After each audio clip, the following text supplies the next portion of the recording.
Mes chers compatriotes, nous sommes ce soir le vendredi 13 octobre 2023 et j'interviens immédiatement pour commenter un fait divers d'actualité épouvantable qui vient de se produire en France. Je veux parler de la tuerie d'Arras où un professeur a été tué, un professeur du lycée Gambetta d'Arras a été tué et où il y a au moins 2 blessés graves dans cette affaire. Le suspect présumé, le quasi-auteur de l'attentat qui a été arrêté sur place, a opéré avec un couteau. Certains parlent du professeur qui aurait été égorgé. Et il apparaît que l'auteur de ce crime est un jeune homme de 20 ans qui s'appelle Mohamed Mogouchkov, qui est d'origine tchétchène, c'est-à-dire de cette république autonome de Tchétchéno-Ingouchie que l'on trouve dans le Caucase et qui relève de la Fédération de Russie. Il a 20 ans, il est né en 2003 à Moscou et il serait arrivé en France en 2008, donc à l'âge de 5 ans. Alors, cette affaire suscite évidemment beaucoup d'émotions puisque, malheureusement, on a le sentiment de revivre un petit peu l'affaire de Samuel Paty qui avait été, rappelez-vous, décapité avec une arme blanche par un Tchétchène, justement, lui aussi. Donc là, c'est la même chose. Il ne semble pas que la victime ait été décapitée, mais enfin, il semble qu'elle ait été égorgée. Alors, l'affaire prend une tournure absolument incroyable lorsque l'on apprend, au fur et à mesure que les faits commencent à sortir, la déliquescence, en fait, de la société française et tout particulièrement de l'État. Pourquoi ça ? Parce que l'on apprend que la famille en question, la famille Mogouchkov, en fait, était composée d'un père, d'une mère et de 5 enfants, qu'elle est très connue des services de police et que sur les 5 enfants, il y en a 2 qui sont fichés S, donc très dangereux, terroristes, dont notamment le Mohamed en question, mais aussi un autre qui s'appelle Mosvar. L'autre frère est fiché S, mais il a fait 18 mois de prison pour avoir relayé des écrits de Daesh trouvés sur Internet, d'une certaine façon pour avoir fait, je suppose, l'apologie du terrorisme. Alors, on croit rêver, enfin, cauchemarder. Comment est-il possible qu'on ait une famille de délinquants avec deux enfants qui sont fichés S et que ces personnes soient encore en France, d'autant qu'ils n'ont pas la nationalité française, bien sûr. J'ajoute que pour l'instant, les informations qui arrivent sont parcellaires et bien entendu, elles sont très politiquement incorrectes. Enfin, on peut envisager que très probablement cette famille, avec un père qui a fini par partir, et puis une mère et 5 enfants, en bas âge, devait probablement bénéficier de prestations sociales considérables. Du RSA, de la couverture maladie, de ci et de ça, etc. D'accès aux soins, tout ça, en fait, sur fonds publics. Voilà, c'est-à-dire que nous avons... Tous les maux de la société française explosent sur ce fait divers, sur ce cas particulier. Alors là où ça prend une tournure encore plus extraordinaire, c'est que l'on apprend que ce Mohamed Mogouchkov, qui est né en 2003, qui est arrivé en 2008 en France à l'âge de 5 ans, eh bien, sa famille a été frappée d'expulsion en 2014. Donc, en fait, 6 ans après son arrivée en France. Et cette expulsion est allée jusqu'au point que le père, la mère et les 5 enfants qui vivaient dans la banlieue, dans la région de Rennes en Bretagne, ont été en fait transférés à l'aéroport de Roissy pour être expulsés vers la Russie, c'est-à-dire la mise en œuvre de l'obligation de quitter le territoire français, l'OQTF, sauf qu'à ce moment-là sont intervenus un certain nombre d'associations et un parti politique, le Parti communiste français, pour ne pas le nommer, et des associations qui, pour ne pas les nommer, s'appellent le MRAP, le Mouvement contre le racisme et pour l'amitié entre les peuples, la CIMAD, qui est une organisation d'entraide protestante, le réseau RESF, Réseau Éducation sans frontières, etc. Or, ces associations sont intervenues et ont fait un lobbying pour empêcher l'expulsion de la famille. Ajoutons à ceci que, par ailleurs, lorsque l'enfant est arrivé à l'âge de 5 ans, il semble on ne sait pas très bien, d'après les informations que j'ai essayé de recouper, on ne sait pas très bien s'il est arrivé avec les parents ou pas avec les parents, mais en attendant, il bénéficiait, au moment où la famille devait être expulsé. Il semble qu'il n'avait pas encore 13 ans, ou alors au moment où il était entré, il n'avait pas encore 13 ans. Et nous avons des lois en France qui sont complètement contradictoires, et on ne peut pas expulser un mineur de moins de 13 ans lorsqu'il est en France, même s'il fait partie d'une famille qui mérite, elle, d'être expulsée. Alors, tout ça pour dire quoi, en fait? Tout ça pour dire que nous assistons à une dégringolade de l'État. Il n'est pas normal, il est même absolument scandaleux que des associations comme le MRAP, comme la CIMAD, comme RESF, ou un parti politique comme le Parti communiste français, interviennent dans une décision qui a été prise par les autorités compétentes en France d'expulser une famille de délinquants qui est fichée, qui est connue des services de police pour des quantités de méfaits, et on a une intervention d'un seul coup qui appelle à, en fait, ne pas appliquer les lois et règlements de la France. Alors là où ça touche à un scandale supérieur encore, c'est que l'on apprend, d'une part, que l'arrêté d'expulsion, de rétention d'abord, c'est-à-dire de mise sous les verrous puis d'expulsion, a en fait été annulé par le cabinet de M. Manuel Valls, qui était à l'époque ministre de l'Intérieur, place Beauvau. Et là où ça prend également des proportions qui sont absolument scandaleuses, qu'on ne retrouve dans quasiment aucun autre pays au monde, en tout cas un pays qui se tient, c'est que les associations qui sont intervenues pour empêcher l'expulsion de cette famille, eh bien, vivent de fonds publics. Le mouvement, le MRAP, le mouvement contre le racisme et l'antisémitisme et pour l'amitié entre les peuples, vit de fonds publics. Il est d'ailleurs complètement... Il a des liens très étroits, en fait, avec un certain nombre de mouvances islamistes. Il y a eu des affaires qui ont défrayé la chronique sur ce sujet.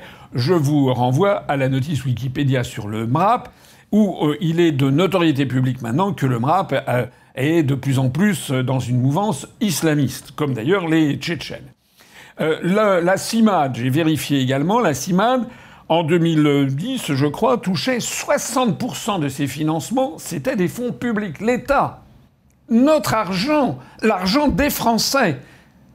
Pareil d'ailleurs pour le réseau Éducation sans frontières, qui semble-t-il est un réseau qui met en lien un certain nombre d'associations, la Ligue des droits de l'homme, la LDH, qui ne vit que de fonds publics, ou pour beaucoup de fonds publics, etc. Alors je voudrais ici dire tout ce que je pense de ça. La France est en train de crever, je dis bien de crever, du fait qu'il y a un certain nombre de réseaux, d'associations qui ont décidé de privatiser l'action publique, qui ont décidé de ne pas obéir à la loi voulue par le peuple français et qui ont décidé d'aider à la contourner.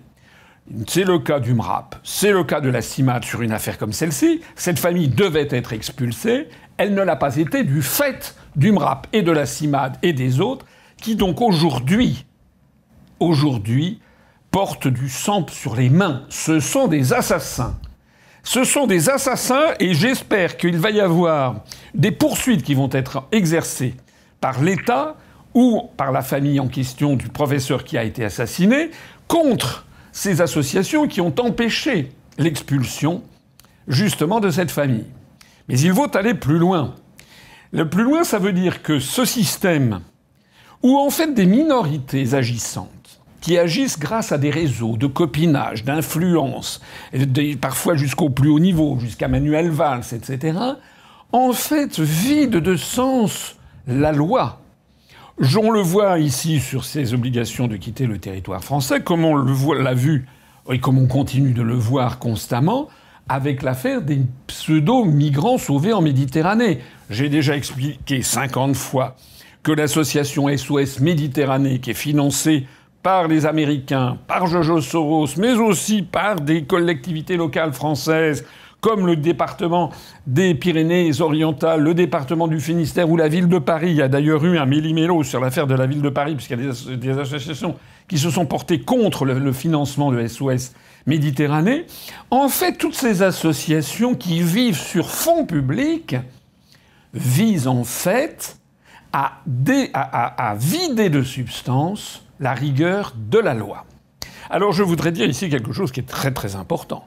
Ces actions sont absolument contraires aux droits de l'homme et notamment à la Déclaration des droits de l'homme et du citoyen de 1789. Je voudrais ici mettre sous vos yeux ce que dit la Déclaration française des droits de l'homme et du citoyen de 1789. La loi est l'expression de la volonté générale. Tous les citoyens ont le droit de concourir personnellement par leurs représentants à sa formation. Elle doit être la même pour tous, soit qu'elle protège, soit qu'elle punisse. Et il est précisé auparavant dans l'article 3 qui touche à la souveraineté, donc l'origine du pouvoir. Relisons l'article 3.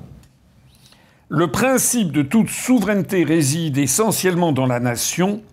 Nul corps, nul individu ne peut exercer d'autorité qui n'en émane expressément. Ces deux articles sont absolument fondamentaux. D'ailleurs, on les retrouve repris dans la Constitution française de la Ve République. Premièrement, nul corps, nul individu ne peut s'attribuer l'exercice de la souveraineté. L'exercice de la souveraineté, l'émanation de la loi, c'est le corps, ce sont les parlementaires ou le référendum dans la Constitution française qui témoignent de la volonté collective du peuple français. Là, on a affaire justement à des lois privées, c'est-à-dire que vous avez des gens qui, à la CIMAD ou au MRAP, décident que ce monsieur, cette famille de Tchétchènes, eh bien, elle est frappée d'expulsion pour des raisons que les services de l'État avaient tout à fait le droit d'estimer légitimes. La suite l'a prouvé. Si cette famille avait été expulsée, le professeur en question d'Arras et les deux blessés très graves qui sont avec lui, eh bien, n'auraient pas subi le sort qu'ils viennent de subir aujourd'hui. Donc, on a affaire à des associations qui considèrent qu'elles sont au-dessus de la loi, au-dessus des services de l'État, et qu'elles ont le droit d'intervenir pour empêcher, pour entraver l'exécution des décisions de justice ou des décisions administratives. C'est extraordinairement grave. Ça contrevient, ça n'est pas du tout glorieux, hein. Ça n'est pas glorieux d'empêcher une expulsion. Ça veut dire que ça contrevient exactement à la volonté générale. Ça contrevient exactement à l'article 3 de la Déclaration des droits de l'homme de 1789. Ça contrevient aussi à l'article 5, puisque la loi doit être l'émanation de la volonté générale, je l'ai rappelé, mais aussi elle doit être la même pour tous, soit qu'elle protège, soit qu'elle punisse. Or, on voit bien que parce que vous aurez une association qui va jeter son dévolu sur telle ou telle famille, pour des raisons idéologiques, religieuses, etc., elle va faire en sorte que la rigueur de la loi ne s'exerce pas sur ces personnes et qu'elle puisse s'exercer sur d'autres. Tout ceci n'est pas raisonnable. Alors je voudrais conclure parce que on pourrait dire finalement c'est un fait divers comme un autre. Non. Non, parce que la société française en ce moment est dans une situation de très grave crise. La situation internationale, j'ai pas besoin de le dire, avec ce qui se passe à Israël et à Gaza, est extraordinairement grave. Il y a des forces en France qui jettent de l'huile sur le feu pour assimiler et amalgamer tous les étrangers, et notamment tous les musulmans, au crime et au terrorisme. Or, un événement comme celui-ci va dans leur sens. Et donc, ce qu'il faut bien comprendre, c'est que les associations du MRAP, de la CIMAD, de la LDH, etc., qui contournent la loi, au bout du compte, ont pour effet de pourrir la situation, comme pour l'affaire des migrants. Et au bout du compte, qu'est-ce qui va résulter de tout ça? Ce que je crains le plus profond de moi-même, c'est un début de guerre civile en France et une chasse, en fait, à toute personne d'origine étrangère. C'est-à-dire que, au lieu de protéger ceux qui doivent être protégés, c'est-à-dire les Français, quelle que soit leur origine, on va avoir maintenant, avec ce genre d'événements qui ne sont pas réglés, avec ces mesures d'injustice totale, on risque d'avoir des Français, et notamment des Français issus de l'immigration, qui sont, depuis parfois quelques mois, quelques années, parfois des dizaines d'années, et qui vivent en bons pères de famille, et qui sont parfaitement intégrés et assimilés à la France, ils risquent d'en pâtir dans leur vie quotidienne à cause justement de cet effet porté par les criminels que nous ne sanctionnons pas. C'est exactement la même chose avec les migrants. Il faut être fou, mais vraiment fou, pour continuer à faire entrer de façon massive des migrants prétendument sauvés en mer qui ne le sont pas, puisqu'ils sont allés chercher par SOS Méditerranée ces migrants au large des côtes libyennes pour les amener, leur faire traverser la Méditerranée. Vous savez ce qui se cache derrière, j'en ai déjà parlé, c'est derrière ça le mondialisme, l'Union européenne, la Cour européenne des droits de l'homme, les Américains, le Open Society, cette pression, cette intimidation qui pèse sur les dirigeants européens. On ne pourra pas en sortir sans sortir d'abord et avant tout de l'Union européenne et de Schengen. Je l'ai dit. J'avais dit que Mme Meloni, comme Zemmour d'ailleurs, ou comme M. Bardella, qui disent on peut très bien gérer tout ça en restant dans l'Union européenne, mentent. Mme Meloni a menti. Elle est maintenant à la tête de l'Italie. Jamais l'Italie n'a reçu autant de migrants, notamment par SOS Méditerranée. Eh bien donc, moi je dis maintenant, il faut arrêter tout ça. Voilà. Si les Français veulent retrouver la paix et la sérénité, il faut maintenant prendre les choses en main. Les choses en main, ça veut dire quoi? Ça veut dire qu'il faut redonner à l'État toute son autorité. Toute son autorité, ça veut dire que le cas qui vient d'avoir lieu, permet de montrer la solution à suivre. Premièrement, il doit y avoir un délit qui doit être instauré par la loi, qui est le délit d'entrave à l'exécution des décisions de justice et de l'administration. Un délit également d'entrave à ces décisions, notamment par des conseils donnés pour justement trouver les failles dans un dispositif juridique. Il y a des associations qui ne vivent que de ça. Le plus extraordinaire étant qu'elles sont financées par l'État. Ça veut dire en particulier que l'État doit couper les subventions immédiatement à toutes ces associations. Il faut que l'État et toutes les collectivités locales, que ce soit une loi de la France, aucun argent public, aucun argent du peuple français, transitant par l'État ou par des collectivités publiques, ne doit servir à financer ces associations. Si maintenant des Français veulent dépenser sur leur propre argent pour aider des associations dans cette direction, ça sera leur problème. À préciser cependant que le fait même d'aider des personnes à contourner la loi doit être incriminé. Je précise également on attend maintenant la suite des événements. On va voir ce que M. Darmanin va décider. Normalement, il était chargé ses services étaient chargés de suivre ses fichiers S. 2 fichiers S dans la même famille, ça fait beaucoup. Sachant que le père, lui, avait quand même fini par partir, et donc la mère était seule avec ses 5 enfants. Il y a eu à l'évidence une carence. On voit tout de suite qu'il y a eu des contre-feux qui ont été lancés. On nous explique que la police avait suivi le futur criminel, paraît-il, 48 heures auparavant. Non, ça va pas. Ça veut dire que ce genre de choses n'est plus tolérable. Ça veut dire que normalement, nous serions dans un pays normalement constitué. M. Darmanin devrait présenter sa démission. Il a failli dans cette affaire. Voilà, je réagis à chaud sur cette affaire. Je n'aime pas réagir à chaud, mais là, il y a quand même un faisceau maintenant de convergence de faits qui sont inimaginables dans tout autre pays du monde. La France est en train de partir à volo. Les Français, ils ont besoin qu'on reprenne en main l'État, l'autorité, et ça passe justement par une réforme drastique d'un certain nombre de ces procédures. Nous ne sommes plus à vouloir défendre la veuve et l'orphelin en 1910. Non. Là, il s'agit maintenant on a affaire à des flux massifs venant de l'étranger. Il faut arrêter avec la gestion de ces réglementations et de ces lois qui sont inapplicables. Il n'est pas normal, par exemple, qu'un enfant venu avec ses parents ne soit pas expulsable avec les parents parce qu'il avait moins de 13 ans. C'est d'ailleurs, ça fait partie de ce dossier, on ne sait pas très exactement ce qu'il en est. Enfin, ça rappelle des précédents fâcheux que tout le monde connaît. Il devrait y avoir, par exemple, le principe, c'est que lorsqu'une famille est expulsée, tout le monde est expulsé, quel que soit l'âge des enfants. Je voudrais conclure là-dessus. Il faut bien comprendre que, comme je l'ai dit, le laxisme qui existe sur ces questions, non seulement provoque des drames. Moi, je voudrais ici, en notre nom collectif, présenter toutes mes condoléances à la famille de ce professeur qui a été égorgé aujourd'hui du fait de la carence de l'État, du fait de la complicité d'associations financées par l'État et par les contribuables à l'insu des Français.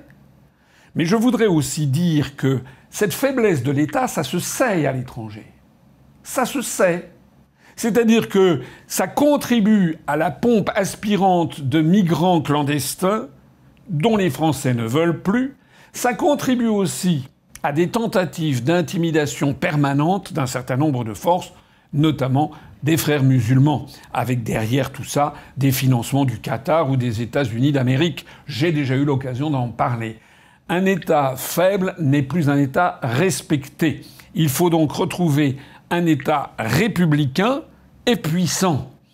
Actuellement, M. Macron est à la tête d'un État qui n'est plus républicain. La preuve, c'est que les décisions prises par la justice ou par l'administration sont en fait piétinées tout simplement par des réseaux d'amitié ou de complaisance ou d'intimidation, tout simplement par lâcheté. Et en même temps, c'est un État faible justement parce qu'il ne fait plus respecter la loi. Il ne défend même plus ses propres fonctionnaires. Alors, avec le deuxième professeur égorgé avec un peu plus d'1 an d'écart, dans les deux cas par des Tchétchènes, la coupe est pleine. Je pense que les Français maintenant doivent dire ça suffit. Et nous attendons, nous, à l'UPR, les décisions qui vont être prises par le gouvernement et par les députés pour sanctionner et interdire absolument à toutes les associations, quelles qu'elles soient, de contourner la loi qui est voulue par le peuple français. Vive la République et vive la France.